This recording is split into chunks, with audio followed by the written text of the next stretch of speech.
Many Jew haters know that demonizing Israel is perfectly acceptable as long as their hatred of Jews is hidden behind the facade of being only anti-Zionist or anti-Israel. Seeking Israel's destruction, which means seeking genocide and the killing of millions of people on all sides, is not only politically correct in many circles, but also fashionable. There is an enormous difference between legitimate criticism of Israel and seeking the destruction of the nation of Israel and the ethnic cleansing of its Jewish population. Criticizing and wanting a change to government and government policy is legitimate. Seeking the destruction of a nation means genocide and nothing less, no matter how much this goal is sugar-coated.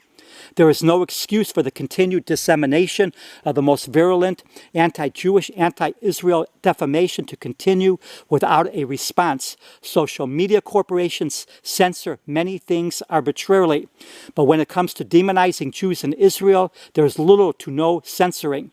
There are videos circulating on social media openly calling for the complete destruction of Israel, which means genocide and nothing less.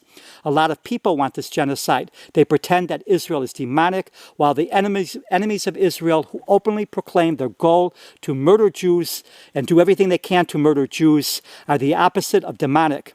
To a Jew hater, murdering Jews is not murder, but instead of an act of virtue. This but one feature of the very sick world in which we live. Demonization is the step taken before embarking on murder and genocide. Humankind did not learn from history. Instead, we keep going down the same dark roads. Pathological Jew hatred does not end with the murder of Jews alone. When Hitler was finished with his killing spree, over 50 million people were killed. When people that pathologically hate are given the weapons to act on their hate, many lives are destroyed. This happened in Rwanda, in Cambodia, in Congo, the former Yugoslavia, and in many other places, Hatred, demonization, and then genocide occurred against Yazidis, Armenians, and others, and not just Jews. The little games that are played that it is Zionism, not Jews, that should be driven out and murdered is of little comfort to the millions of Israelis that are Jews and that constitute over 1/3 of the world Jewish population. Only one country has no right to exist and must be destroyed in the eyes of the many that hate Jews or Israel. Means war and death, maiming and suffering for countless children and adults on all sides.